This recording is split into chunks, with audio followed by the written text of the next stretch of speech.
Profe, Sí, ¿dijo en mayúsculas o le escribimos así nomás? no hay problema. Oh, ya, listo.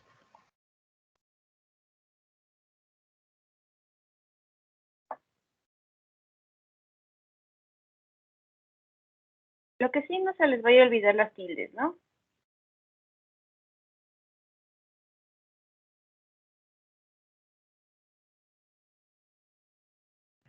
Profe, disculpe, yo tengo un problema con mi teclado y las tildes. La primera respuesta la envié sin tilde. ¿Puedo corregirle después o no? No, yo lo reviso después, ¿ya? No se preocupe. Gracias, profe.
Profe, todas las respuestas van sin espacios.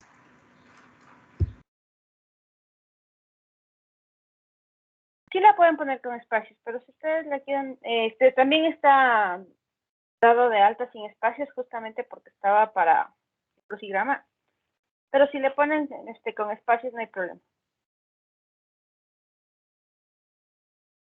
De cualquier manera, ahí me parece que hay una que no está corregido eso y ya lo voy a corregir. Y una se me pasó.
Listo, chicos.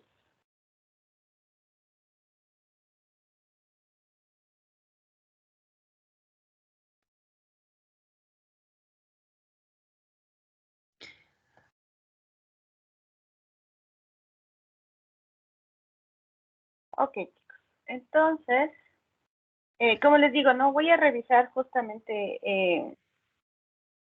Hay algunas que les había puesto la opción de que lo pongan con espacios y sin espacios. Como les decía, estaba planificándolo para que lo puedan hacer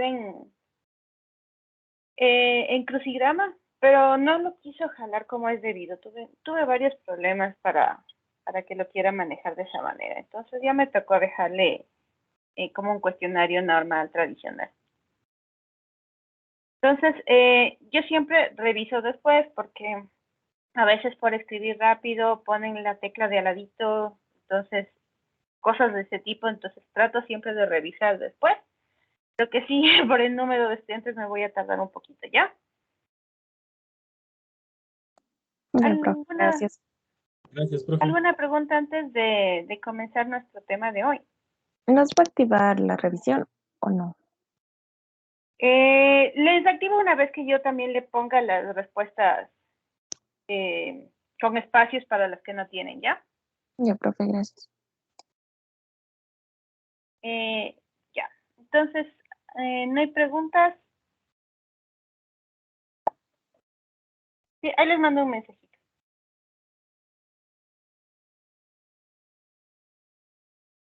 Un segundito.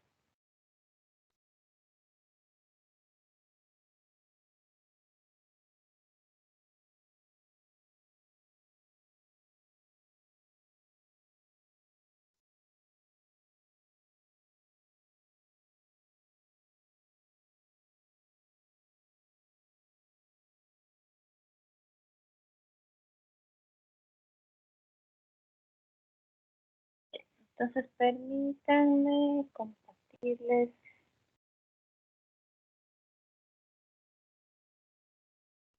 Entonces, voy a tratar de irme rápido porque estamos un poquito atrasados.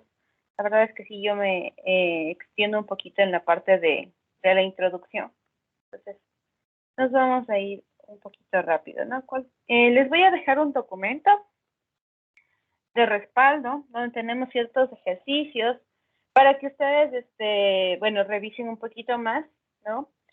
La verdad es que esta parte nosotros la extendemos en físico-química, ¿no? La teoría de Debye-Hückel la extendemos ahí justamente porque ahí hablamos de soluciones reales. Entonces, ahí le extendemos más, pero es importante que ustedes la conozcan porque lo que sí vamos a hacer es establecer constantes de equilibrio. Entonces, las constantes de equilibrio están definidas con el concepto de actividad. Y nosotros, por lo general, lo usamos empleando el concepto de concentración. Entonces, se comete un error ligero. Nosotros corregimos eso al trabajar siempre con soluciones diluidas, pero en la posteridad ustedes van a ver que no siempre se ajusta y se debe justamente a la cantidad de solvente que está en una solución, ¿no? Entonces, nosotros esto lo vamos a ver poquito a poco y como les digo, se va a extender en la parte de físico-química, ¿ya? Entonces, nuestro tema es equilibrio en medio acuoso, es decir, nuestro principal componente va a ser el agua, ¿sí? Entonces, vamos a ver cuáles son las características del agua, ¿no? Vamos a hablar de un par de términos que son bastante interesantes, que tienen que ver con la constante dieléctrica y la permitividad, ¿no? Vamos a hablar un poquito sobre electrolitos fuertes y débiles, ¿no? Que son solvataciones y justamente los términos de actividad iónica. De todo esto, ¿no? Reconocer electrolitos fuertes y débiles va a ser uno de mis objetivos más importantes y lo voy a señalar por aquí, ¿sí? Y otro es la ley de acción de masas, ¿sí? Estos son de los más importantes que necesito para que ustedes puedan desarrollar todo el semestre, ¿sí? Todo el semestre vamos a trabajar con acción de masas. Se puede decir que la química analítica, nuestro primer nivel, es solamente hablar de equilibrio. El equilibrio está directamente relacionado con acción de masas, ¿no? Vamos a hablar un poquito de las constantes de equilibrio termodinámicas. En el día de hoy, como les digo, vamos a hablar un montón alrededor de todo el semestre, ¿sí? Les voy a comentar un poquito de la ley de Debye-Hückel, ¿no? Como les digo, es un poquito porque extendemos en el siguiente semestre, ¿sí? Y vamos a hablar de esta partecita, la más relevante, es principio de Le Chatelier, ¿ya? Entonces, vamos. Primero, con el agua, ¿sí? Mi agua, el agua en general, tiene ciertas características que le hace un compuesto excepcional, ¿sí? Y esto se debe principalmente al tipo de enlace que tenemos aquí. ¿Qué tipo de enlace es? ¿Se acuerdan? Covalente. Covalente, ¿no es cierto? ¿De qué características? ¿Polar, apolar? Es polar. Polar, ¿no es cierto? Es covalente polar, ¿sí? ¿Por qué? ¿No? Aquí están mi par de electrones que justamente son los que le dan la polaridad, ¿no? Mis dos pares de electrones desapareados del oxígeno jalan, por decirlo de alguna forma, hacia acá la parte negativa, ¿no? Ligeramente la carga negativa se asienta sobre este lado y por lo tanto se sienta la parte positiva del otro lado. Entonces, es covalente, ¿no? Y recuerden que tengo una reglita que dice que lo igual disuelve lo igual, entonces disuelve compuestos covalentes polares. Adicionalmente, como es polar, genera una parcialidad de carga que la representamos, ¿no? Con un delta menos y un delta más, ¿no?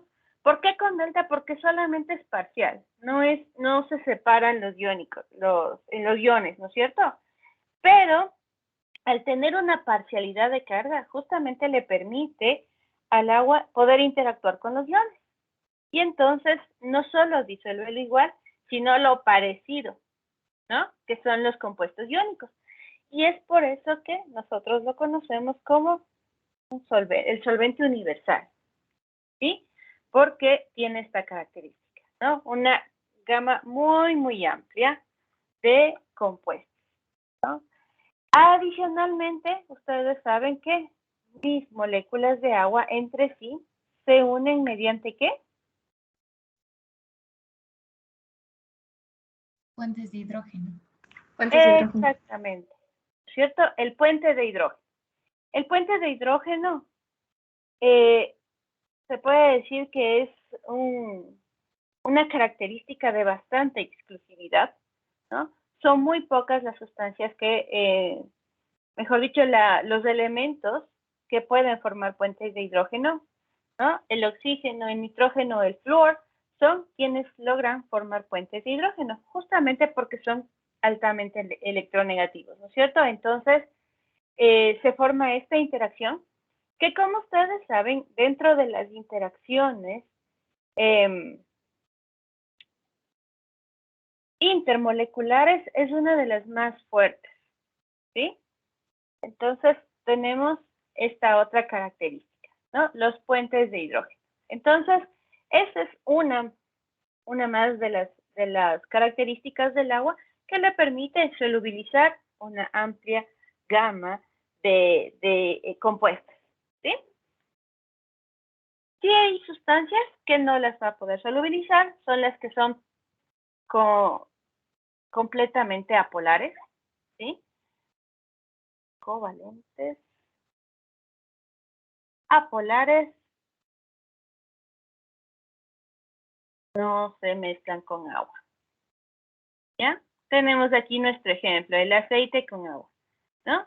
Para lograr mezclar esto, necesitaré una molécula que tenga una parte polar y una parte apolar, y dentro de eso tenemos nuestros jabones. Ellos son los que tienen, son moléculas que tienen justamente características de los dos tipos de compuesto y son los que permiten la mezcla, ¿sí? Se forman las emulsiones, espumas, y nosotros podemos utilizarlo para lavar, ¿no? La grasa es la que suele ensuciar, entonces justamente poder formar una mezcla entre la grasa y el agua, ¿no? Hace que se pueda limpiar, ¿sí? Entonces, mientras no exista este compuesto que tiene las dos características, se van a mantener separados, ¿sí? Pero bueno, de cualquier manera, es una variedad bastante amplia el que pueda disolver iones y el que pueda disolver moléculas polares, ¿no? Ya tenemos una variedad bastante amplia. Y por otro lado, nosotros tenemos un término importante que ya vamos a entrar más a detalle, pero es la constante dieléctrica, ¿sí? O también se la conoce como permitividad relativa y se la simboliza con el epsilon sub r, ¿no? Entonces, esta es una propiedad del tipo macroscópico, ¿sí? Y que está relacionada, ¿no? Con la permitividad del transporte de electrones en el medio, ¿sí? Entonces, aquí podemos ver, este valor está tabulado, ¿no? Encontramos en tablitas, entonces, miren, aquí está a 298 Kelvin. ¿Cuánto es eso en grados centígrados?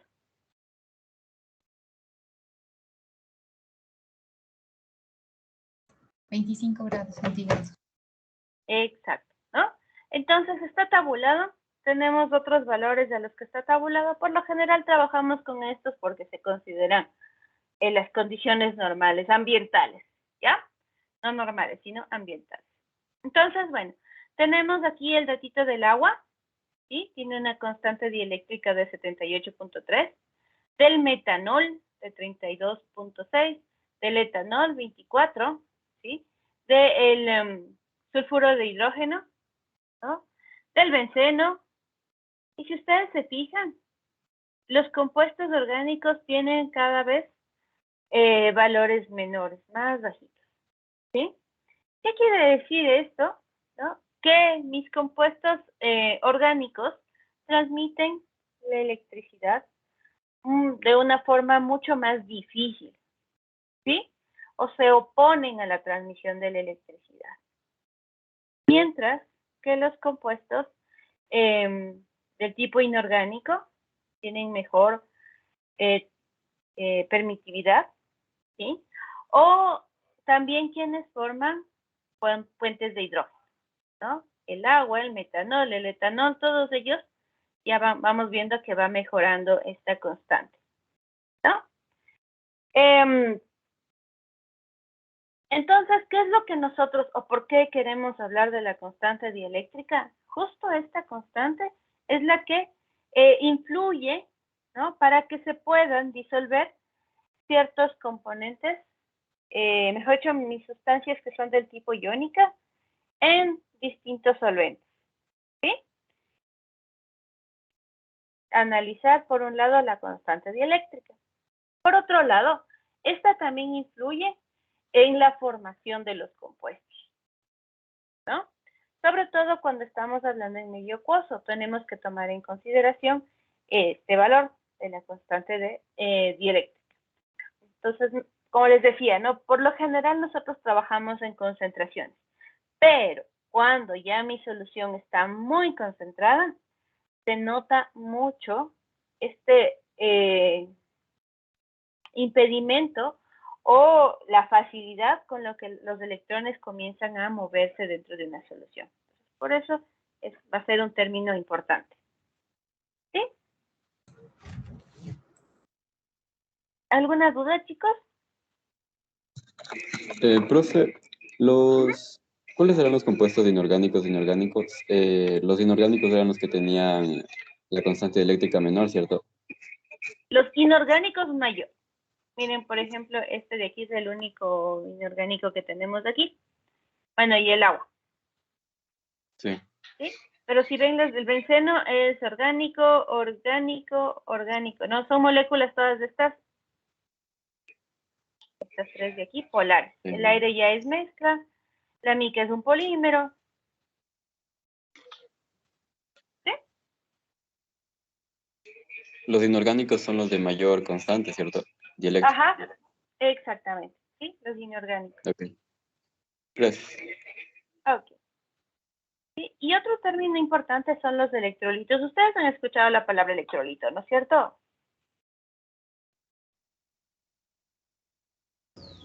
Sí, profe. Sí, profe.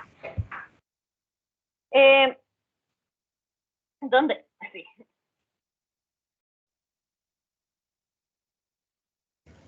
Se ha visto en las bebidas energéticas. Casi. En las bebidas Sí. deportivas. Bebidas Exacto. hidratantes. Exactamente.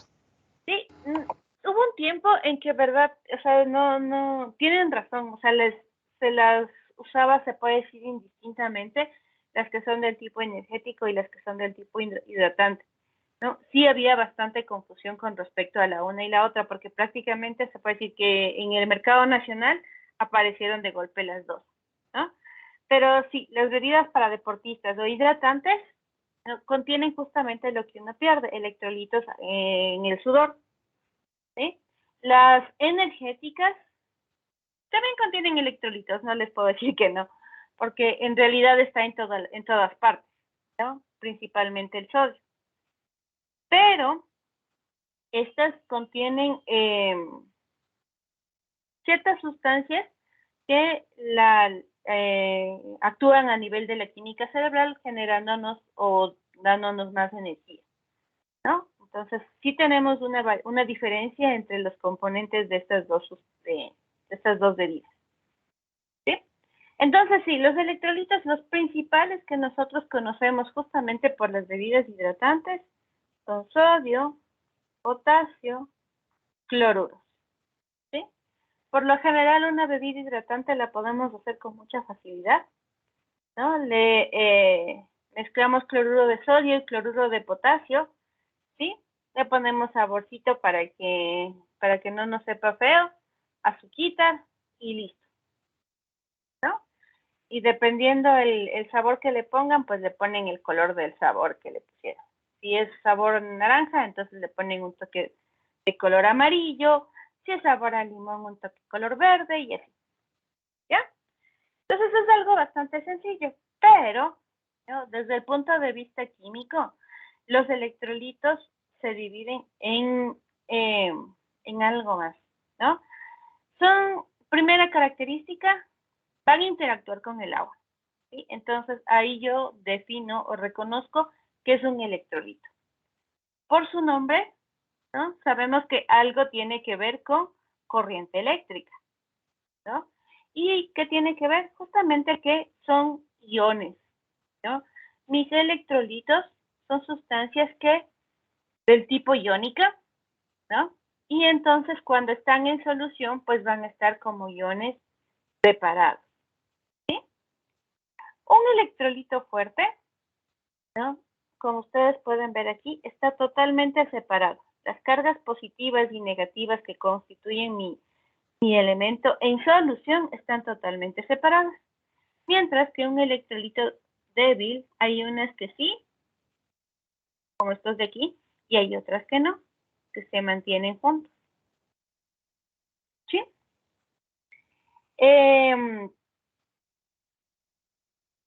Ustedes sí han trabajado con soluciones de electrolitos fuertes y débiles. ¿Sí los reconocen?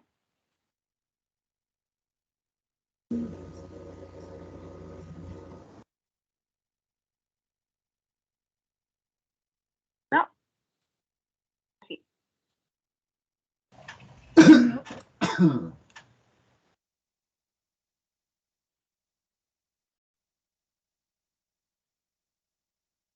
¿Qué fue eso?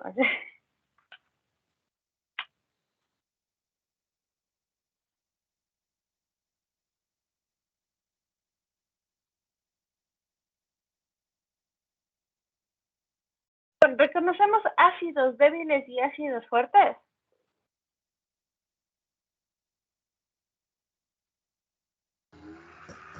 Sí, Sí, profe. Sí, profe. ok. El mismo principio lo tenemos para los electrolitos, ¿no? Por lo general, se puede decir que mis electrolitos es el término que más grande, ¿no? Porque incluye ácidos y bases fuertes y débiles, ¿no? Pero también incluye sales, ¿sí? Pues justamente como aquí. Digamos que aquí lo que tenemos es cloruro de sodio, ¿ya? Entonces, mis electrolitos del tipo fuerte, ¿no? Los vamos a ver que se disocian totalmente. Mientras que los electrolitos débiles también pueden incluir ácidos y bases débiles y también incluirán sales que provienen de estos ácidos y bases débiles, ¿no? Por ejemplo, CH3, CO o Na. ¿Sí? Entonces tenemos este tipo de compuestos. De cualquier manera, los fuertes lo que nos dice es que se disocian, se separan en solución de forma completa, total, ¿no? Y los que son del tipo débil van a ser parcial. Entonces, la verdad es que eso hace que el estudio de mis electrolitos débiles sea un poquito más complicado, ¿sí? Porque tengo que tomar en consideración lo que se separa y lo que todavía se mantiene unido, ¿sí? Mientras que en el caso de los electrolitos fuertes, pues todo lo que yo estoy poniendo en solución, estoy segura de que está totalmente separado. Entonces es mucho más sencillo para mí estudiar este tipo de compuestos. De cualquier forma, nosotros vamos a abarcar ambos tipos de compuestos, ¿ya?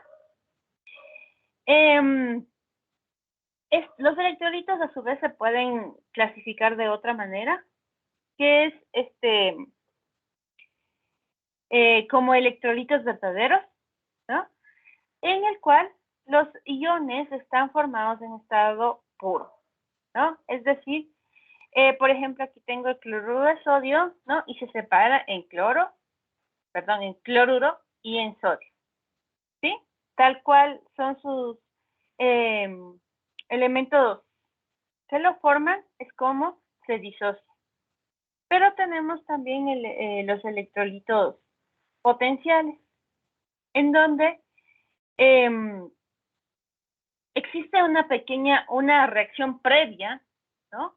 Para generar los iones. Y aquí está mi compuesto estrella que suele presentarse para la formación de estos electrolitos, ¿no? El agua. Entonces, miren, tenemos aquí el ácido acético, ¿no? La presencia de agua hace que ésta se disocie, mejor dicho, que el ácido se disocie, pase para acá y forma el hidrogenio y el ion acetato. Entonces, como ustedes ven, no es que se separó, ¿no? Como en este caso se separó totalmente nada más mi molécula de cloruro de sodio en la presencia de agua, pero no interacciona con el agua, sino que aquí sí, los electrolitos potenciales sí interaccionan con el agua para poder dar la reacción, ¿no? Entonces, ese es otro punto de vista para diferenciar estos tipos de electrolitos. ¿Sí?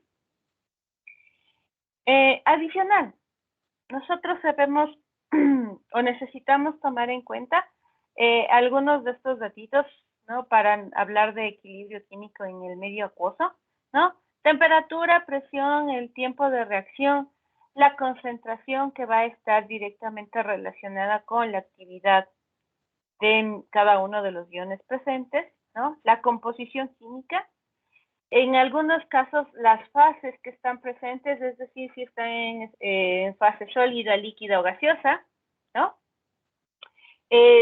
Si existe en ese equilibrio cambio de fase cuando hay la reacción, ¿no? Entonces todo esto suele ser bastante importante, ¿sí? Y bueno, nosotros ahorita vamos a comenzar justamente hablando de disolvente, ¿no? De soluto. Como ustedes saben, disolvente sería la sustancia que está en mayor cantidad, por lo general, ¿sí? Agua. O bueno, por lo menos para este capítulo sería agua, ¿no? Pero no es, ¿cómo se puede decir? No es excluyente, ¿no?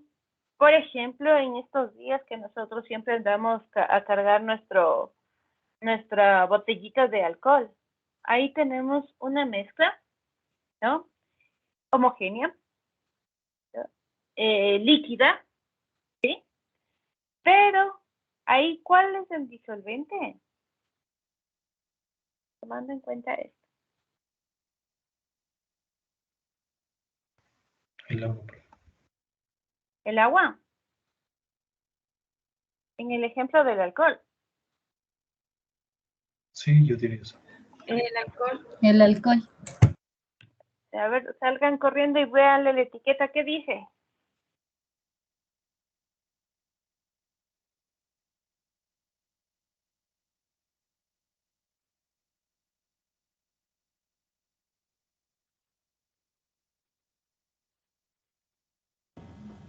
Alcohol etílico. ¿Y la concentración? 70%. Exacto. Entonces, ¿qué me dice ese 70%? ¿Qué tiene más alcohol? Exacto. Agua. Se tiene, ¿no? 70% del alcohol, le pongo etanol, ¿sí? Y 30% de agua, ¿no? Entonces, ahora sí, ¿cuál es el solvente en mi alcohol? Así. El etanol. El etanol, ¿no? En este caso es al revés. El etanol es mi solvente y por lo tanto mi soluto es el agua. ¿Sí? Entonces, ojo, es súper importante. Nosotros, como les decía, estamos acostumbrados a trabajar con el agua, a que el agua sea mi solvente, pero no siempre ocurre así, ¿no? La mayoría, como les digo, la mayoría de las veces sí. El agua es mi solvente, pero existen casos en que es al revés, ¿no? Como en este caso, el etanol es mi solvente, el agua es el soluto. ¿Sí? Aparte, por ahí, bueno, es un porcentaje un poquito menor de agua porque por ahí debemos tener ciertas sustancias, mentoles y cosas de ese tipo, ¿no? No sé si han visto que hay, por ejemplo, alcohol que es para niños con aroma a manzanilla y cosas de ese tipo. Entonces, bueno, ahí tenemos un porcentaje pequeñito justamente por ese tipo de cosas, ¿no? Entonces, todo eso, junto con el agua, se convierten en mis solutos y el etanol, en este ejemplo, sería el solvente. ¿Sí?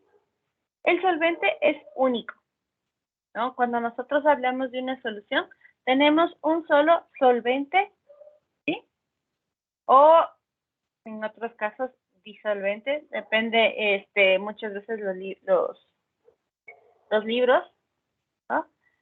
Y quien está en menor proporción se llama solutos y puede ser uno o pueden ser un montón, dependiendo de qué material hablamos, ¿no? Podemos tener una cantidad muy, muy amplia de solutos. ¿Sí? ¿Sí? Ok. Volviendo un poquito a la parte de la permitividad dieléctrica, ¿no? Esta también me ayuda a identificar si se disuelve o no se disuelve. ¿Sí? Entonces, justamente lo que me permite identificar el coeficiente de permitividad dieléctrica es ver la capacidad del disolvente para reducir la fuerza del campo eléctrico que está rodeando una partícula, ¿no? Y interaccionar con ella para solubilizar. ¿Sí? Entonces, esa es una característica de cada material. Como les decía, tenemos aquí varios datos. Ustedes deben recordar, no, en física no lo ven. No, sí. Cuando se habla de radiación de cuerpo negro y todo eso, ahí hablamos también de permitividad en el vacío, ¿no? Y ese está definido o mejor dicho, aquí es donde comienzan estos estudios, entonces, por definición se le puso el valor de 1 y todos los demás son en relación al vacío, ¿no? Entonces, miren, tenemos el de cloruro de sodio, que más o menos está entre 6 y 15, ¿no? Fluoruro de litio, 8, 9, ¿sí? Poliestireno, es un polímero del tipo orgánico, valores más bajitos. Teflón, también polímero del tipo orgánico, valor más bajito. Acetona, le voy a poner por aquí la fórmula para que ustedes identifiquen, ¿sí? Esta presencia del oxígeno es justamente la que permite que el valor sea más alto, ¿ya? Es una molécula polar, ¿no? Entonces, miren el valor, ya subió. Silicio, ¿no? Inorgánico también, ¿no? El metanol, ¿sí? Tiene un valor de 30. El ácido fluorhídrico, miren este valor que tiene, de 83.6. El ácido sulfúrico, entre 84 y 100. ¿Sí? ¿Ya se me fue el nombre de esta molécula?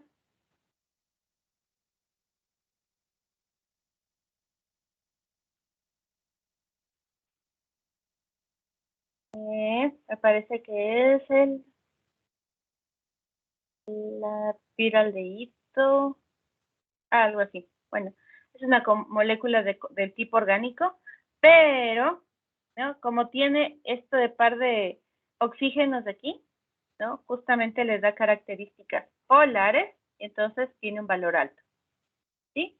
El amoníaco, como ustedes saben, forma puentes de hidrógeno, entonces también tiene valores relativamente altos, ¿no? El agua también. Tenemos el benceno, valor muy bajito, el hexano también. Entonces, esto me ayuda justamente a ver la tendencia, ¿no es cierto? Lo que les decía hace un ratito. Mis compuestos del tipo inorgánico tienen valores de permitividad mucho mayores, ¿sí? tenemos un buen ejemplo. Y mientras que las moléculas del tipo orgánico, como esta de aquí, tienen valores mucho menores, ¿no? Entonces, eso me permite identificar, como les decía, qué sustancias se pueden mezclar entre sí y qué sustancias no lo van a hacer. ¿Ya? Y aquí podemos ver también justamente los puentes de hidrógeno y las características de mis moléculas, ¿no? Como mencionamos hace un ratito, mi molécula de agua es una molécula polar, ¿no? Se forman pequeños imanes que permiten la interacción con partículas de carga positiva y negativa. ¿Sí? El amoníaco también, ¿no? Aquí tenemos estos más oscuritos son las moléculas de amoníaco, las un poquito más claritas son las de agua y entonces interaccionan entre sí. ¿Sí? El hexano es demasiado simétrico y por lo tanto no tiene partes en su estructura que tengan que salen hacia sí los electrones y que se puedan cargar, ¿no? Sino que esto es totalmente neutra la molécula, ¿sí? No tiene diferencia de carga. El metanol, por la presencia del OH, en cambio sí, ¿no? Aquí es donde tiene la densidad negativa, ¿sí? Aquí tendría la densidad de carga positiva, y entonces se forman estos imancitos, ¿ya? Tenemos aquí el poliestireno, ¿no? Que son varias moléculas del tipo polar, perdón, del tipo apolar, ¿no? Y es por eso que su valor es bajito. Igual que el benceno, ¿sí? Son muy simétricas, entonces todas estas moléculas que tienen estas características simétricas son muy poco polares y por lo tanto son sus coeficientes de permitividad dieléctrica son muy bajos. ¿Sí? Ok. Entonces, podemos Pregunta. clasificar. ¿Mande? A pesar de que sean poco polares, siguen siendo polares. O sea, no, Sí. nunca pierden su polaridad, ¿verdad? Exactamente. Sí. Lo que pasa es que Si en un sí, hay muchos. preguntaría si son polares, o sea, si son polares, ¿no es cierto? Ya, gracias. Sí, sí tienen cierta polaridad, ¿no? Toda la sustancia sí se solubiliza un poco porque sí tiene cierta polaridad. Por ejemplo, si ustedes recuerdan cómo clasificamos las fuerzas intermoleculares, ¿se acuerdan que nosotros podemos inducir, ¿no? un dipolo en una molécula de este tipo? ¿Sí? Entonces, justo ahí estamos generando un poquito de polaridad, ¿ya? Pero para fines prácticos se puede decir, nosotros tenemos esta reglita de aquí, y es que si mi permitividad relativa es menor a 15, ¿no? Clasificamos a ese disolvente como no polar. Y si es mayor que 15, ya lo vamos a clasificar como polar. ¿Sí? La característica de mis solventes del tipo polar es que pueden solvatar a los aniones, ¿no? Sí sabemos lo que es solvatación. Perdón, chicos.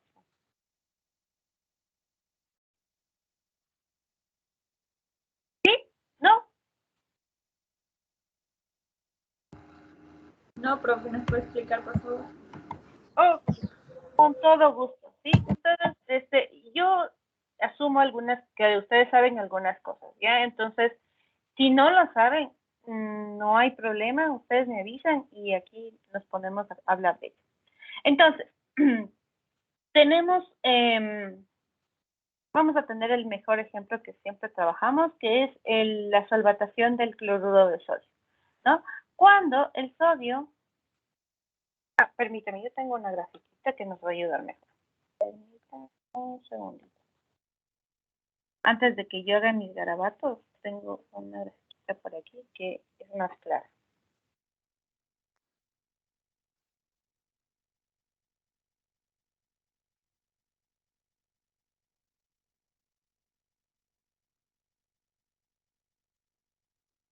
Y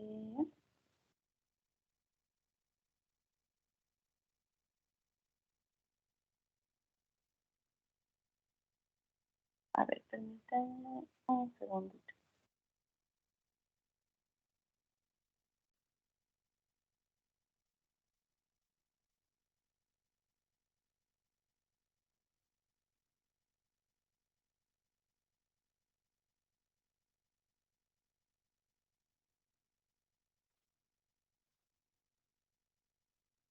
Esta figurita de aquí sale, ¿ya? Entonces, miren, este bucle que ustedes ven aquí de iones es el cloruro de sodio, ¿sí? Sal. Y todas estas moléculas que están aquí en celestito son moléculas de agua. ¿Ya? Cuando ustedes ponen la sal en el agua, ¿qué es lo que ocurre? Como ustedes saben, mi molécula de agua tiene una polaridad, entonces la parte negativa comienza a acercarse o a sentirse atraída a los iones de carga positiva, y esos son los que obligan a que se separen, ¿sí? Los iones sodio y los iones cloruro de mi solución. Y entonces, por ejemplo, mis iones cloruro, ¿no?, se rodean de moléculas de agua. ¿De qué manera? De tal punto que los hidrógenos, que es donde está la parcialidad positiva, ¿no?, son las que se muestran, y los oxígenos que están para acá, ¿sí?, se ponen del lado contrario, ¿no? Y lo mismo ocurre en cambio con mis cationes, ¿no? El sodio, que está aquí con carga positiva, se ve rodeado de moléculas de agua, en donde el oxígeno es el que se siente más atraído, porque tiene carga negativa, ¿no? Mejor dicho, una parcialidad de carga negativa, y entonces rodean a las moléculas de agua, a los iones, perdón, de la sal. Eso, ¿sí?, provoca la hidratación del catión y también la hidratación del anión, ¿no? Se envuelven, ¿no?, en moléculas de agua que están ordenaditas. Ese proceso se lo conoce como solvatación, ¿sí? A veces esta interacción es súper fuerte, ¿no? Entonces ustedes quieren eliminar o sacar el anión o el catión de la solución, y se queda muy bien pegadas las moléculas de agua. Hay otros casos en los que no. Entonces, este proceso suele ser bastante interesante, bastante llamativo, porque, como les digo, en algunos casos no lo sueltan, no permiten la liberación del anión, ¿sí? Y también, bueno, este proceso de solvatación justamente ayuda a la solubilidad. Entonces, así es como se solubiliza la sal en el agua. Y voy a aprovechar que tenemos esta de aquí también para mencionarles, en cambio, por cómo se solubiliza mis compuestos del tipo orgánico, ¿sí? Entonces, miren, aquí tenemos, en cambio, las moléculas de agua, y como ustedes pueden ver, aquí están los puentes de hidrógeno, ¿sí? Este es el agua. Este es el alcohol, el metanol. En este caso, también aquí están los puentes de hidrógeno. Entonces, como tengo una característica común, que en este caso son los puentes de hidrógeno, cuando yo mezclo, se siguen generando puentes de hidrógeno, pero ya no solo entre agua o entre metanol, sino que entre ambos. Miren, aquí está el agua, el metanol, ¿sí? El metanol, el agua. Y así es como se logra mezclar. Entonces, en el caso de la sal, ¿no?, se logra mezclar porque el agua rodea los iones y entonces hace que se vayan separando y se solubiliza de esta manera, mientras que en el caso de los compuestos orgánicos que se mezclan, se debe a la presencia de los puentes de hidrógeno, ¿sí?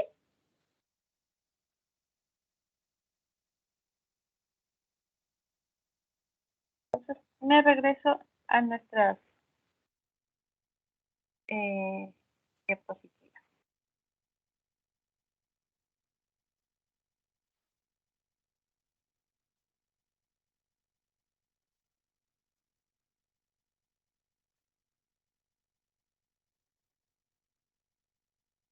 Entonces, les decía, ¿no? Esa es mi característica de los solventes polares, que estos van a solvatar, van a comenzar a rodear, ¿no? Los aniones, ¿sí?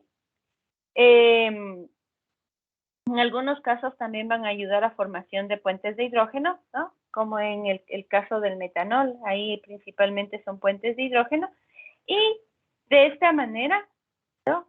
Van a solubilizar, ¿sí? Van a ayudar a que se logre mezclar un sólido con el líquido. También podemos tener disolventes del tipo apróticos, en donde tenemos un alto momento dipolar. Es justamente la parcialidad de la carga, ¿no es cierto?, que les he comentado. Y aquí en estos casos se puede solvatar cationes. ¿Sí? ¿Por qué? Porque se forma este dipolo, ¿no? Esta parcialidad de carga negativa, y entonces esto es lo que rodea a mi cation, y entonces lo solvata, lo permite dispersarse y solubilizar. ¿Sí? Y aquí tenemos ejemplos, la acetona, que como les decía, tiene la presencia del oxígeno aquí, ¿no? Es justo esta molécula que está aquí, y está cortadita, y ya la tengo que mejorar. El diclorometano, ¿sí? Es así.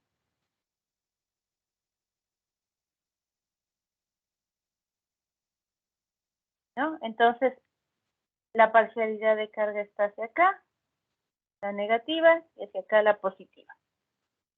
¿Sí? Entonces, a esta parte va a ponerse alrededor de los cationes para solubilizarlos. ¿Sí? Y pues dentro de esta sería la parte de los solventes, ¿no es cierto? Las características de ellos. Y pues tenemos en cambio las características de mis solutos, que son los electrolitos. Los electrolitos, como ya conversamos, tenemos de tipo fuerte, ¿no? Es decir, los que se disocian totalmente, y aquí hay algunos ejemplos, ¿no? Ácidos fuertes son electrolitos fuertes, como vemos todos estos, ¿sí? Igual bases fuertes, como estos, y compuestos iónicos, ¿ya? Tenemos electrolitos débiles, como habíamos mencionado, se disocian parcialmente, como ácidos débiles, ¿sí? Bases, tenemos compuestos orgánicos también dentro de esto que tienen la presencia de nitrógeno, ¿no? Toda la familia de las aminas también entran en esta lista de electrolitos débiles, ¿sí? Y tenemos también los no electrolíticos. ¿Qué queremos con este tipo de elementos? Estos no se separan, no se disocian, ¿sí? No sueltan el protón o un cation, no lo sueltan. Entonces, en este caso, como no son electrolíticos, no conducen la electricidad, pero sí se pueden llegar a mezclar, ¿no? Entonces se mezclan, ¿por qué? Porque lo igual disuelve lo igual. Entonces, tenemos algún tipo de enlace o interacción entre los átomos que permite que se solubilice, ¿ya? Entonces tenemos un ejemplo, la urea, ¿no? El metanol, en muchos de los casos el metanol sirve como solvente, ¿no? El etanol, igual, ¿no? La glucosa, es decir, el azúcar, la sacarosa, ¿sí? La sacarosa es el azúcar, la glucosa es el monómero de la sacarosa. Dudas, chicos, preguntas, ¿está claro estos términos?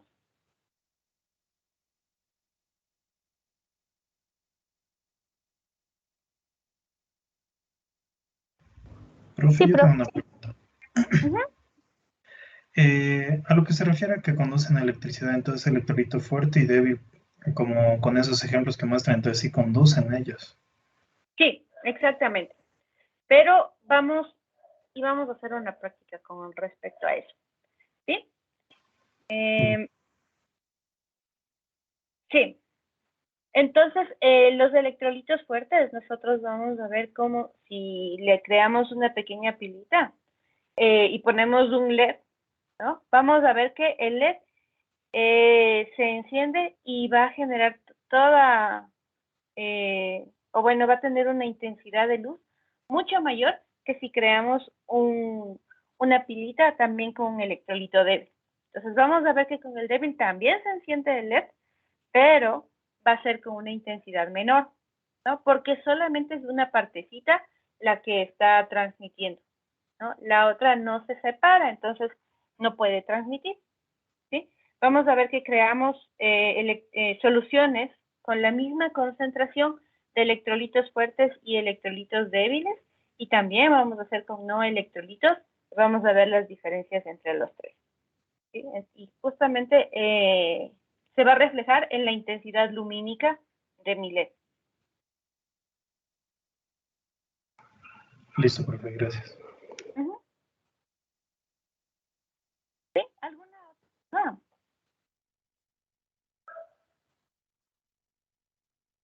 Entonces, electrolito fuerte en casa, ¿sí? A fuerzas yo sé que tienen cloruro de sodio. ¿Sí? Electrolito débil, tenemos algunas, este de acá es uno de los que más vamos a conseguir, ¿no? ¿Sí, sí sabemos que es este de aquí arriba? El vinagre. Exacto, ¿sí? Entonces, ese lo conseguimos fácilmente, ¿sí? Para poder comparar. Y no electrolito, acá, la sacarosa, azuquita, ¿sí? Igual etanol también podemos probar. Entonces vamos a hacer justamente, nuestra práctica va a estar hacia allá, ¿no? Hacia hacer esta comprobación de las características de estos compuestos. Listo, chicos. ¿Alguna duda? ¿Está claro? No se asustarán. Por aquí anda mi perrito y de rato en rato se enoja.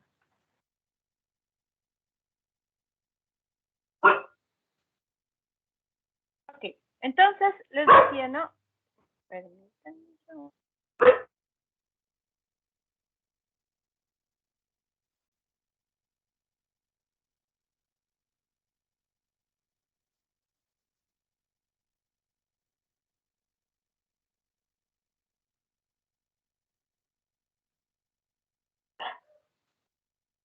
A ver, entonces les decía, ¿no? En el caso de este proceso que es la solvatación, es súper importante, ¿no? Miren, aquí tenemos nuestro disolvente, que en este caso es el agua.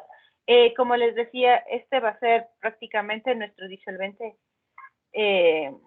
estrella para todo nuestro semestre, aunque, o sea, lo podemos extrapolar, ¿no? Muchos de los conceptos que nosotros los vemos, vamos a poderlos extrapolar a otro tipo de solvente. Pero la mayoría de soluciones siempre las trabajamos en agua. Entonces, justamente lo que provoca, ¿no? Es la solvatación. Miren, aquí está, rodeado.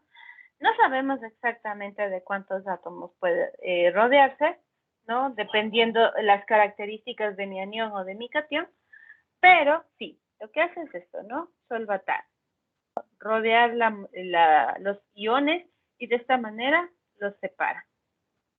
Entonces, justamente ahí es donde nosotros vemos que hay una interacción que no es del todo química, ¿no? Es una interacción física, porque es del tipo electrostático, ¿sí? Entonces, por eso es que es importante que nosotros tomemos en cuenta ese parámetro, ¿no? Que viene con la constante dieléctrica, ¿ya?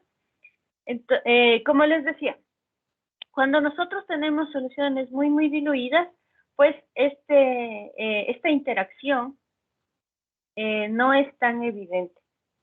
Pero cuando es, permítame un segundito.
Profe, no se lo escucha.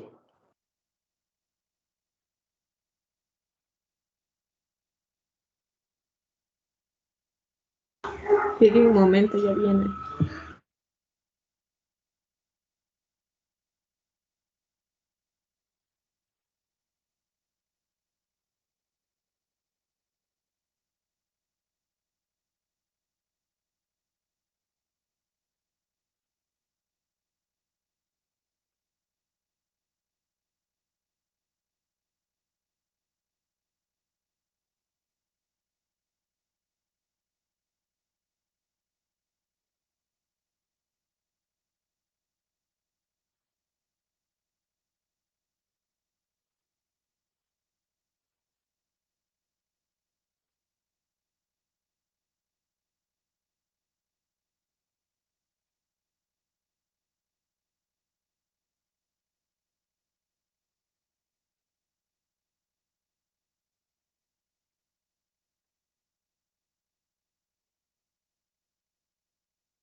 Perdón, chicos. Entonces, les decía, ¿no? En el caso de soluciones diluidas, esta interacción no es muy, o no nos introduce un gran error, pero en las concentradas sí, ¿no? Entonces, justamente el documento que les voy a dejar les habla precisamente de cómo corregimos este tipo de soluciones, ¿ya?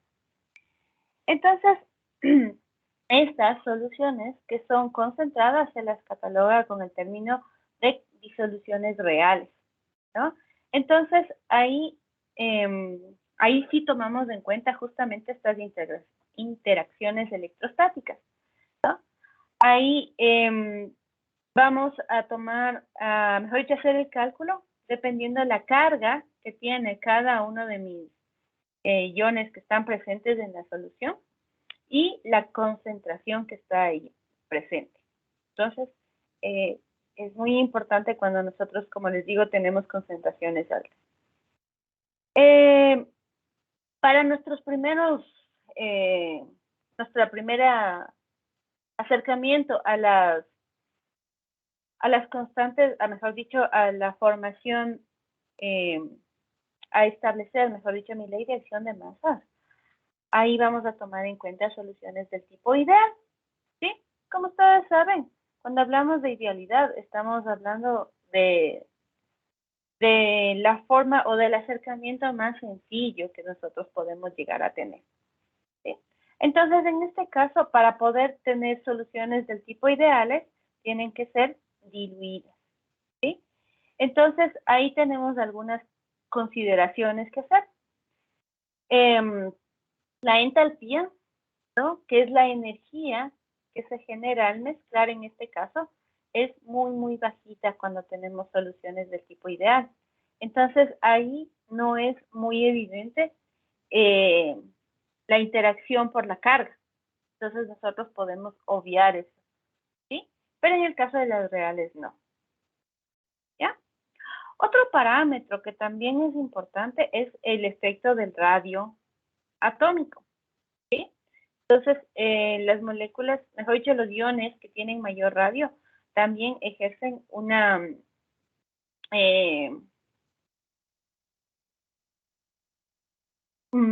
parcialidad de carga mucho mayor que los que tienen menor radio. Entonces, también eso es un parámetro que se debe considerar. Y también cuando tenemos radios de hidratación, ¿sí? Todo eso lo vamos a ir aprendiendo poquito a poquito con la práctica. ¿Sí? Entonces, esta interacción se la llama o la medimos con un término que se conoce como fuerza iónica, ¿no? Y se la representa con la nu, ¿sí? Entonces, esta fuerza iónica es la interacción de las cargas, ¿no? Totales de mi disolución. Si tengo solamente, por ejemplo, cloruro de sodio, ¿no? Sodio y cloruro de cada uno de ellos, ¿sí? no es de la sal total, sino de cada ion. En las bebidas hidratantes, ahí vean cuántos iones tiene y tomaremos en cuenta cada uno de los iones. ¿Ya? ¿Y cómo es esta interacción? La fuerza iónica es igual a un medio, ¿no? Está definida como un medio de la sumatoria del producto de la concentración, ¿sí? ¿Concentración en qué unidades? En moles por litro, ¿ya? Y por el producto de la carga de cada ion elevado al cuadrado, ¿sí? Entonces, si yo tengo sodio y cloro, ¿no es cierto? Y cloruro. La concentración del sodio, ¿no? Por la carga del sodio, que es 1 al cuadrado, ¿sí? Más la concentración del cloruro por la carga del cloruro, que es 1 al cuadrado, ¿no? Un medio de eso. Cuanto más cargado esté un ion, pues más va a contribuir a la fuerza, ¿sí? A la fuerza iónica. Eso quiere decir que iones como el aluminio, tiene carga 3 más, contribuye mucho más que el ion sodio en la misma concentración. Justamente porque la fórmula me dice que la carga la elevo al cuadrado. Entonces, aumenta bastante la contribución. ¿Sí? Esto tomamos en cuenta, como les decía, cuando es una concentración real. ¿Sí? Entonces, primer término que necesito calcular, fuerza iónica. Segundo término, y aquí está, ¿sí? Levi-Hughes. Este señor se dio cuenta justamente de que nosotros hablamos de concentración simplemente de la cantidad, ¿no es cierto? De la cantidad que está un sólido en una solución.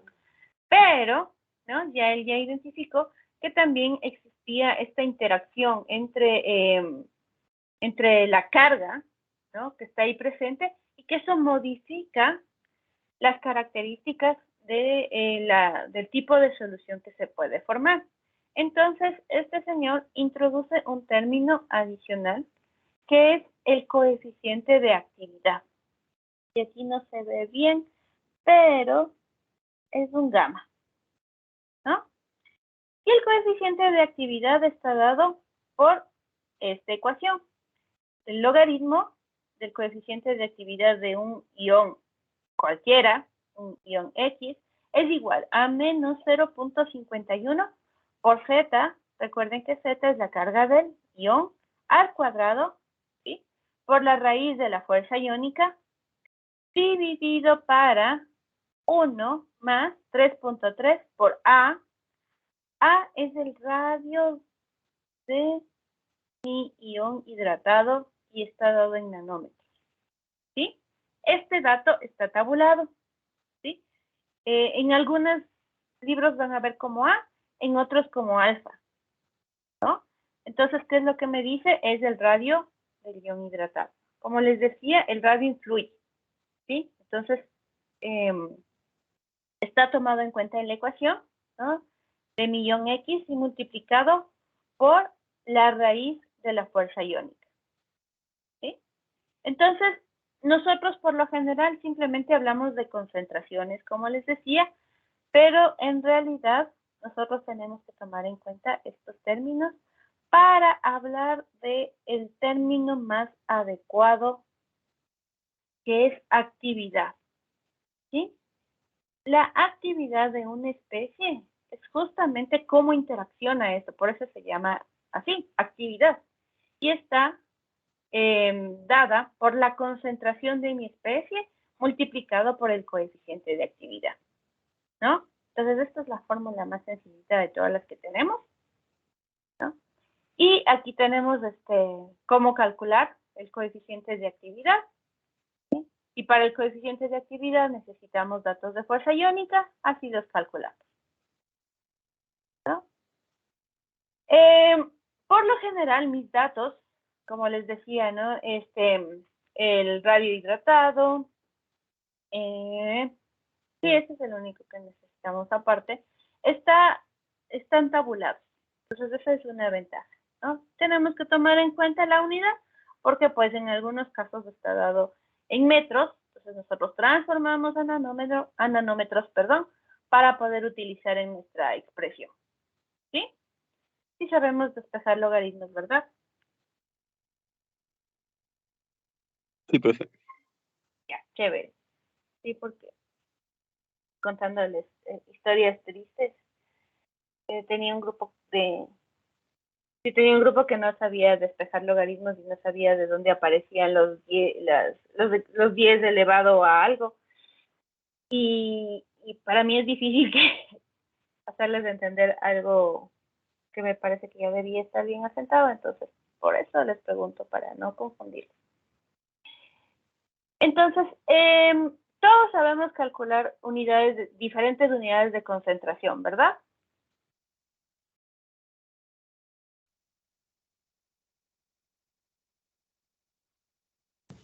Sí, profe. Sí, chévere. Entonces nosotros vamos a trabajar, ¿no? Con concentraciones molares. Entonces, si viene mi ejercicio en cualquier unidad, la que sea, transformaré a concentraciones molares, ¿no? Y si están concentrados, ¿no? Lo que yo debo hacer es calcular la actividad. ¿Sí? Tengo que calcular esto. Entonces, para calcular la actividad, como les menciono, lo que vamos a hacer es a calcular el coeficiente de actividad de Debye-Schuker. Tenemos, este es uno de los tantos autores que existen para hablar de coeficientes de actividad. ¿Sí? Es el más utilizado, es el que más se acerca.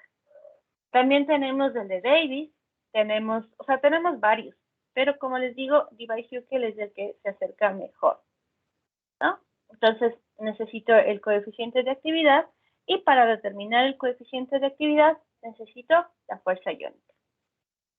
¿Ya? Tenemos aquí algunos datitos, algunas tendencias generales, ¿no? Como les decía, nosotros tenemos varias tablitas, varios datos, ¿no? Me parece que me hace falta subirles un handbook también, por si acaso, donde están estos datos para que ustedes, si en algún momento lo necesitan, los pueden encontrar. Cada vez, como les mencionaba, bueno, al otro grupo, cada vez es más difícil que los datos que nosotros vamos necesitando la encontremos así fácilmente googleando. Pero en handbooks, en libros especializados, sí los encontramos. Pues ahí tenemos un poquito de información adicional, ¿ya? Entonces, los iones que son más pequeñitos, ¿no? Se enlazan con una fuerza mayor, entonces tienen un alfa, ¿no? De características mayores. Por ejemplo, el flúor tiene o es mayor ese alfa en relación con el fluoruro, con el yoduro. ¿Sí?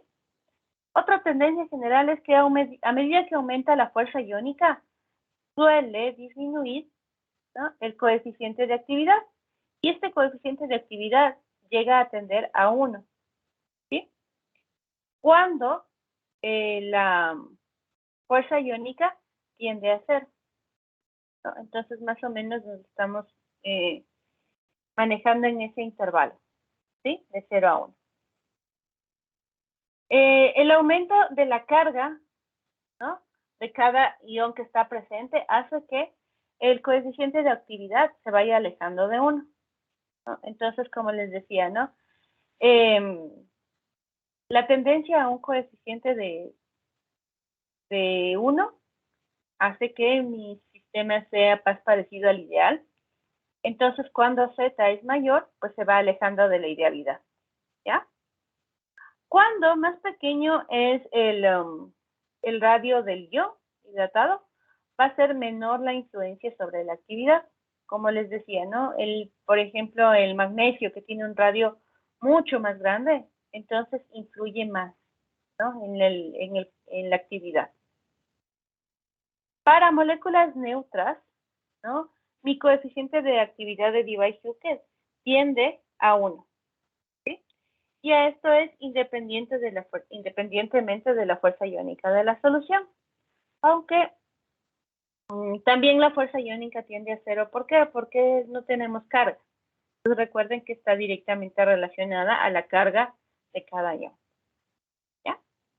Y aquí tenemos algunos ejemplos, ¿no? Algunos datitos. Entonces, con las concentraciones, más o menos ciertos valores de las concentraciones, tenemos el tamaño del ion hidratado, ¿sí? Y aquí tenemos con carga de más menos 1, ¿no? Con cargas de más menos 2, con carga de más menos 3, con los más escasos de cargas más menos 4.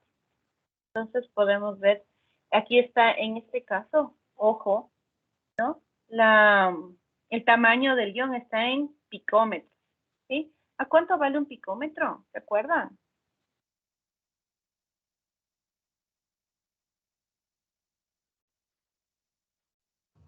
Diez a lo menos 12 metros. Exacto, ¿sí? Entonces, recuerden que nosotros tenemos pues estas subunidades, entonces, que no se les olvide, ¿no? Tenemos que estar bien pendientes de cuánto vale poderlas transformar una en otra. Entonces, como les decía, mi ecuación está dada en nanómetros, por lo tanto, transformaré los picómetros a nanómetros para poder utilizarlo en mi ecuación. ¿Ya? Hasta aquí, ¿alguna duda?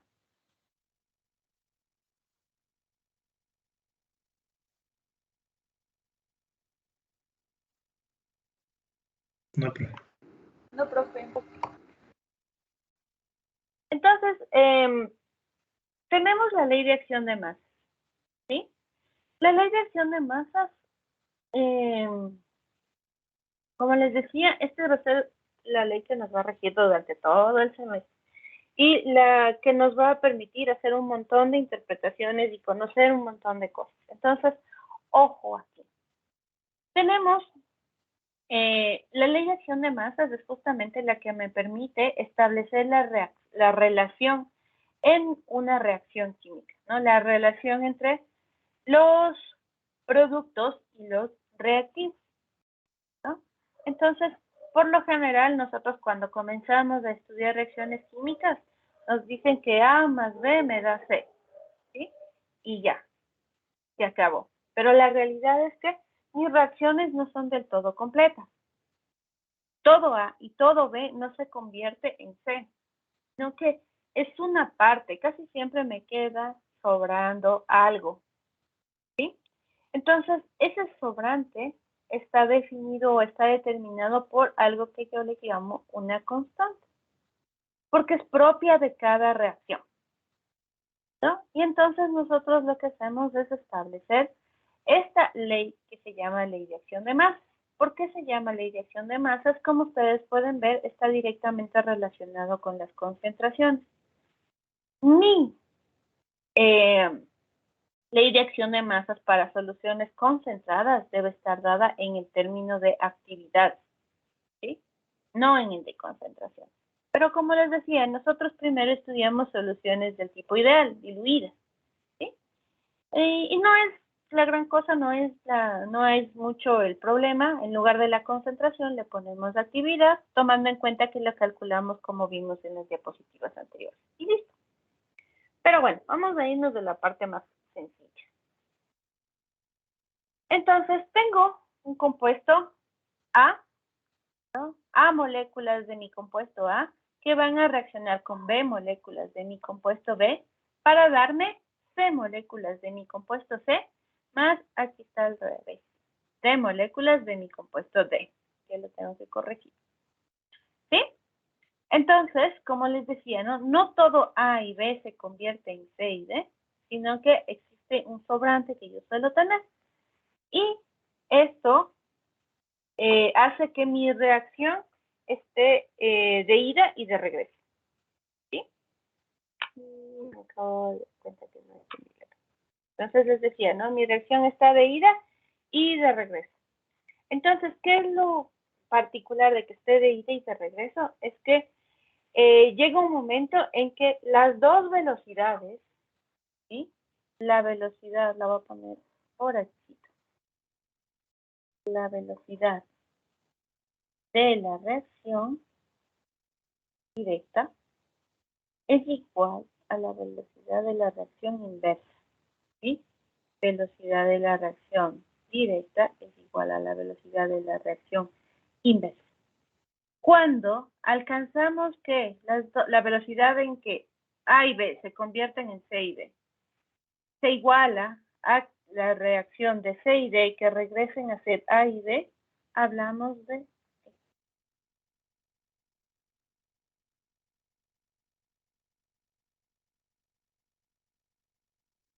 ¿Sí? Entonces, el equilibrio químico se alcanza cuando estas dos velocidades son iguales. Y cuando alcanzamos el equilibrio, nosotros establecemos una constante llamada constante de equilibrio, que está relacionada con la ley de masa. Y la voy a poner aquí, acá, sub C, solamente para identificar qué es la constante, ¿no?, de esta reacción. Entonces, por definición, mi constante de la reacción está dada, ¿no?, en físico-química vamos a ver cómo se llega a esta relación, ¿ya? Pero ahorita les explico. Nada más el término general, ¿sí? Está definida como el producto de mis productos, valga la redundancia, dividido para el producto de mis reactivos, ¿sí? Mis productos deben estar elevados al coeficiente, ¿sí?, al igual que los reactivos, ¿no? Entonces, cualquier constante de cualquier cosa que a ustedes se les llegue a ocurrir en la vida va a estar dada por esta ecuación, ¿sí? El producto, ¿no?, C, la concentración molar, elevado a la C, al coeficiente, que multiplica al producto D, elevado a, recuerden que este debe estar aquí,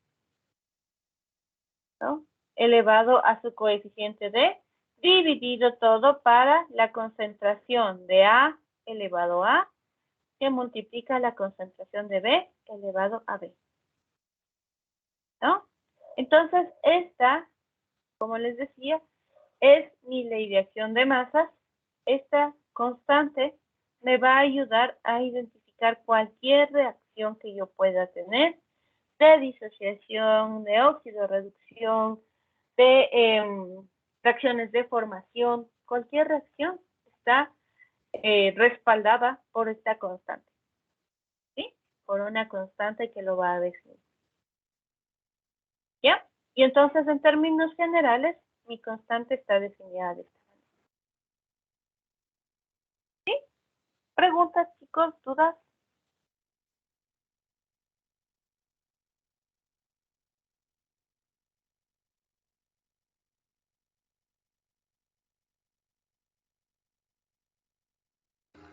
No. Ok, entonces, como les decía, ¿no? Mi constante se establece cuando yo alcanzo el equilibrio. Y el equilibrio se llega cuando las dos reacciones son iguales. ¿Sí? Perdón, las velocidades de reacción son iguales. ¿Ya? Y entonces ahí es cuando hablamos del principio de Le Chatelier. ¿Sí? Ustedes conocen el principio de Le Chatelier. No, profe. No, profe. Ok. Entonces, miren, aquí está este señor don Henry Le Chatelier. ¿Sí? Él, justamente hablando de equilibrio, se dio cuenta de que nosotros podemos perturbar el equilibrio. Es decir, aumentar aquí algo y entonces nuevamente tiene que volver a cambiar las velocidades de reacción hasta que pues, nuevamente se iguala. Entonces cambia el equilibrio. ¿Sí? Entonces, ¿qué es lo que nos dice Le Chatelier? Si se presenta una perturbación externa sobre un sistema en equilibrio, el sistema se ajustará de tal manera que que cancele dicha perturbación en la medida que el sistema sistema alcanza nuevamente la posición de equilibrio. ¿Sí? Entonces, ¿qué es lo que me dice? ¿No? Yo ya tengo mi sistema equilibrado, todo bonito, ¿sí? Y entonces muevo una parte de mi sistema y la reacción va a moverse, después de que ya alcanzó equilibrio, va nuevamente a moverse, de modo que vuelva a equilibrar, vuelva a llegar a ese punto que había estado inicialmente, ¿no? Es algo así. Digamos que nosotros aquí tenemos un columpio, ¿no? Entonces, está aquí como Thanos, todo en perfecto equilibrio. ¿Cómo es? Perfectamente equilibrado. Exacto, todo perfectamente equilibrado, ¿no es cierto? Entonces, sí, aquí este digamos que es el dedito de Thanos, aquí tiene la daga. Entonces, si alguien le pone algo aquí en la daga, ¿no? ¿Qué es lo que Le Chatelier dice? Que enseguidita mi reacción va a tratar de que lo de aquí, esto que le pusimos de este ladito, se mueva para acá una pequeña cantidad, de modo que vuelva a estar equilibrado. ¿Sí? Como cuando ustedes están pesando en una balanza del tipo granataria, ¿sí? De las que suelen haber en las tienditas, en los mercaditos. Entonces, está equilibradita, está justo en el cero, y vamos nosotros y nos subimos ahí. Entonces, comenzamos a mover las masitas, las balanzas, justamente para equilibrar nuevamente la balanza y tener nosotros el dato de nuestro peso. Es lo mismo. Principio de Le Chatelier lo que me dice es eso, ¿no? Si yo ya tengo mi reacción y por alguna situación le muevo de un lado, mi reacción comienza a movilizarse, ¿sí? Digamos, le quito moléculas de un lado, pues comienza a reaccionar nuevamente para volver a estar en la misma relación anterior, en la misma armonía. ¿Sí? También vamos a hacer una práctica en esto sería una demostración más que una práctica de principio de Le Chatelier. ¿Sí? Y creo que eso va a estar súper chévere porque lo vamos a dejar justamente para nuestra semana de descanso. Entre el pavo, lo que sea de Navidad, la chuleta y lo que sea, practicamos un poquito de principio de Le Chatelier. ¿Ya? Y bueno, aquí tenemos otra tablita del tamaño de millones. En este caso están en Armstrong, justamente o no todas las tablas están en las mismas unidades, ¿no? Entonces siempre es importante que nosotros recordemos que tenemos que saber manejar las unidades, ¿no? En este caso están en Armstrong. ¿Cuánto equivale un Armstrong en metros?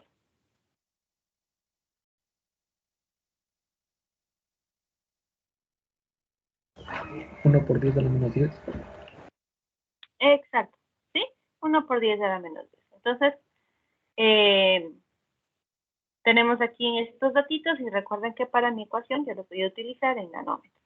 Pues bueno, aquí ya tenemos para varios iones de carga más o menos 1. ¿Sí? Que suelen ser los que más vamos a ocupar.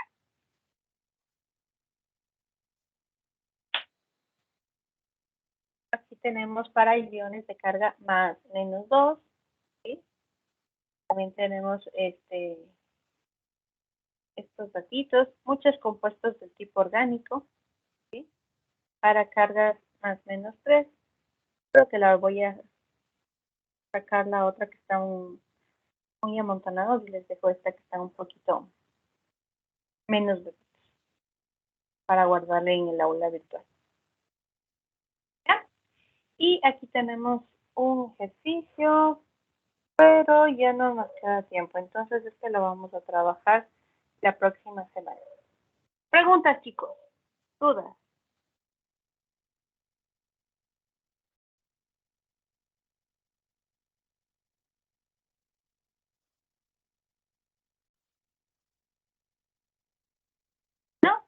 Ok, Profe, el documento que nos va a proporcionar, ¿lo va a subir al Teams o a la...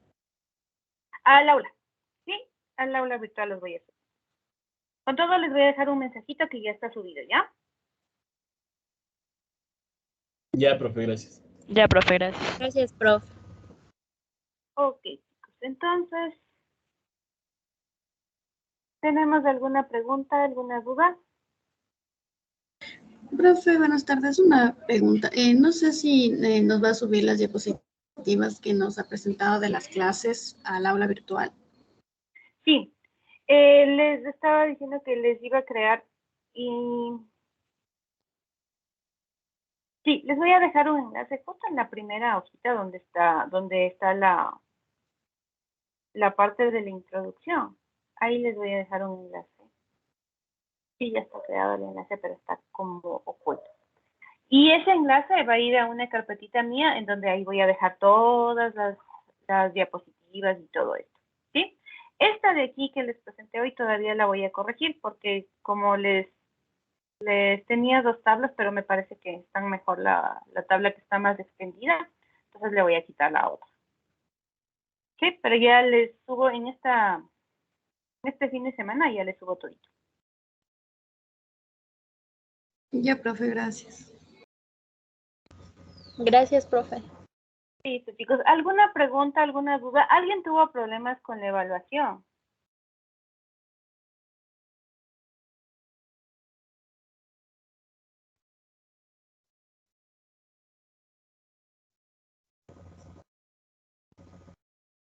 Ok. Un poco más de tiempo, profe. Sí, no, ¿cómo más tiempo? Y la teoría dice que 30 segundos por opción múltiple. Y estas eran solamente de poner una palabra. Una de opción múltiple. Ya la voy a ir evaluando si les hace falta tiempo, ¿ya? Pero lo que sí necesito es que sí sean muy, muy estrictos con el tiempo. Justamente les comento que hoy tuvimos yo tuve una evaluación del tipo, no sé cómo llamarlo, pero era como un número grande de estudiantes, un número grande de preguntas y todo eso. Y sí, nos hace falta ser disciplinados con los tiempos. A veces se nos va, no sé, pero noté que nos demoramos mucho, como que, no sé, si tratando de esperar, de esperar que nos iluminemos o algo así y no manejamos adecuadamente el tiempo. Entonces sí tenemos que corregir eso. ¿Sí? Entonces, ya le voy a ir verificando un poquito más del tiempo si tienen algún problema. ¿Ya? Lo que sí es que alguna persona tuvo dificultad para ingresar y eso.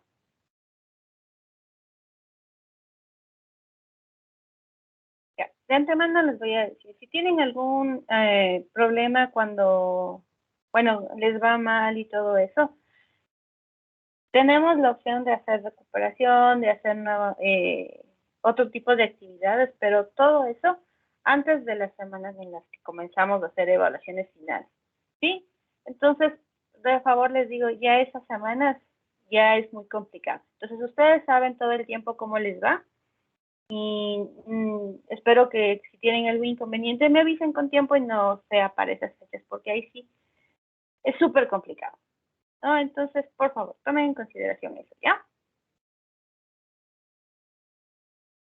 Listo, chicos. Profe, Entonces, una pregunta. ¿Las diapositivas las has subido o están en el Teams? ya les dije, así, si ven, te acabé de mencionar eso. Ya les voy a subir, todavía no están subidos. Les voy a subir en el aula virtual. Gracias. Listo, chicos. ¿Alguna otra pregunta, alguna otra duda?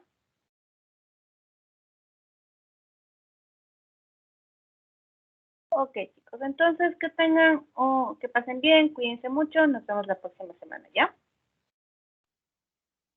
Gracias, profe. Gracias, Gracias, profe. profe. Hasta Muchas luego. gracias, profe. Hasta luego, profe. Gracias, profe. Hasta luego. Gracias, Estén profe. bien, Hasta cuídense. luego. Gracias, profe. Hasta luego. Nos vemos, cuídense. Gracias, profe. Hasta luego. A ustedes, chicos, cuídense.